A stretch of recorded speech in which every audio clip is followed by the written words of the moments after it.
It's interesting to reflect. I've contacted and been in contact with a few people that have contacted me up to about a year ago. Some of them worked with me, some of them didn't. Some of them just used the free videos on YouTube, which is great. And some of them have worked with me just either on the one Skype session, kind of just to confirm and move forward, and others on the kind of series of coaching.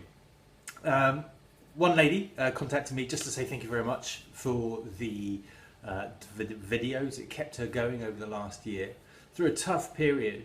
Yet she said how interesting it was to look back on her initial email to me and how much of a victim she was in that. I think she found that quite shocking and very gratifying to see the change from the past to where it is now. So that was one of thanks. That was lovely. Another lady had contacted me. I contacted her, and she said over the last year it's just got worse.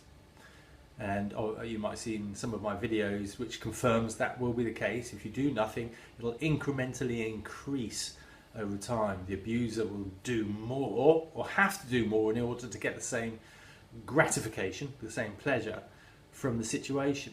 So not everybody is able and brave enough, courageous enough to take that leap forward, to change your mindset, to change your environment, ultimately to leave the abusive situation. It takes courage, and not everybody is either ready or willing to do that.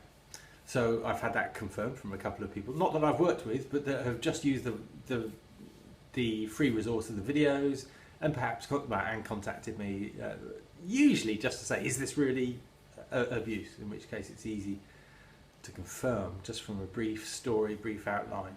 I'm not able to do that with everyone, so what I do now is offer the different ways I can help, which are the single coaching session, Skype coaching, a series of coaching sessions, or the 28-day program that I run now.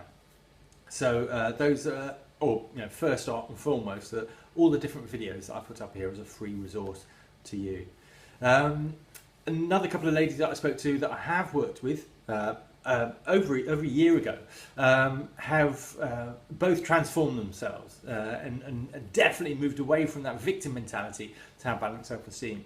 One of them is dealing with the ups and downs of the court case that's going through, and isn't it interesting how abusers that have no interest in family life and their children suddenly become most persistent over custody with their children. Isn't that a sad fact?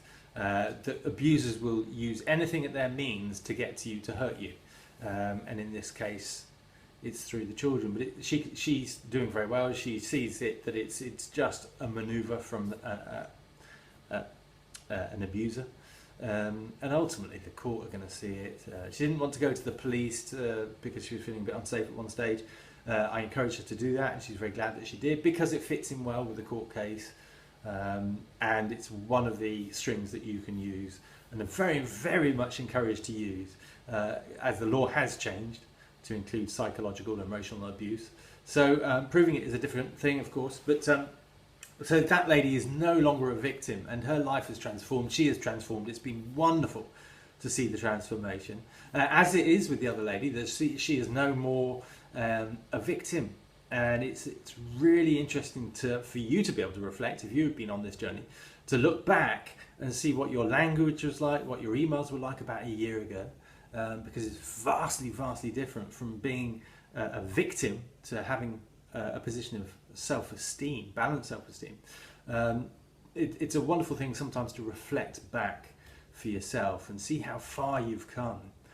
Or, in the case of the lady that hadn't done anything, wasn't perhaps brave enough or wasn't in the right position, it's a fantastic time to look back and see what has changed in the last year, and if it's nothing, if it's only got worse, then what your future is going to look like. What's it going to look like in 2 years, 5 years? How desperate is it going to be? When's this tipping point going to come for you? And perhaps now that time of reflection is good.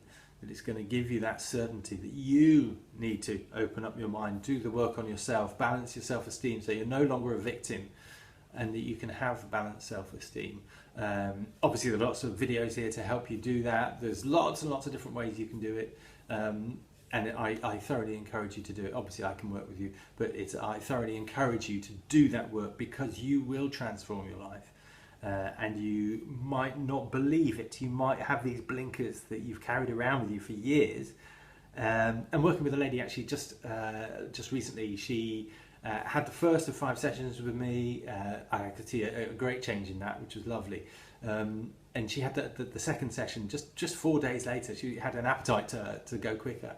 And at the end of the session, the second session, she had gone from, I was asking a series of questions about responsibility. You know, how much control do you have around all of these situations? That she came to me with a list of. And at first it was like, pretty mixed. It was like, well, I can't do that, and that's that, and that's that, and that's how it is. And so the blame was a bit out there, it was. But by the end of the session, she was going, okay, that's me. I can change that. I control that. Nobody else does, and I control that one. And we went through this list, and everything had turned around, and she got that the responsibility was hers, and that the control was hers. And once you see that, then it opens out. It takes off these blinkers. It opens out everything. Once you see that you have control, it's just where to start and take the little steps forward into a very, very different future. And it's very exciting to see that change. So thank you very much to those ladies that are participating with me on various different programs on that. It's wonderful. And for the gentlemen, less men come forward, but you are out there, thank you. And you do contact me, so thank you. And yeah, thank you for being brave enough and courageous enough to do that. If you're not yet in that position and you're seeing the change, I encourage you to push yourself forward into a year, into 2 years. What will it be like then? It will be like this, but worse. So, take that decision, that tipping point moment where you go, now is the time. I'm going to take my blinkers off, do the work up here in order to change my environment, change my life, have my life, because you have it in the palm of your hands. But sometimes you don't see that you have the control. You have it like it's out there somewhere, but no, you see it's in the palm of your hands. Okay, thank you very much. Do keep sharing, do keep viewing the videos, but do share them, so raise the awareness of people who might be in the situation, but you wouldn't know it, because we all put a brave face on. We always seem like, or the abusers particularly, always seem like they're the most charming people, the most happy people, yet those are the ones that are the abusers. You wouldn't believe it though. So it's only behind closed doors that this goes on. So do keep sharing it, because you never know who might be suffering in silence. Please, please, please help those people realise that it's not them, it's not their fault, and they've done nothing wrong, and they can have a life. It's a wonderful thing to see, to be, and to have. Okay, thank you very much. Keep sharing, and by all means contact me about the different ways that I can help you. Okay, bye-bye.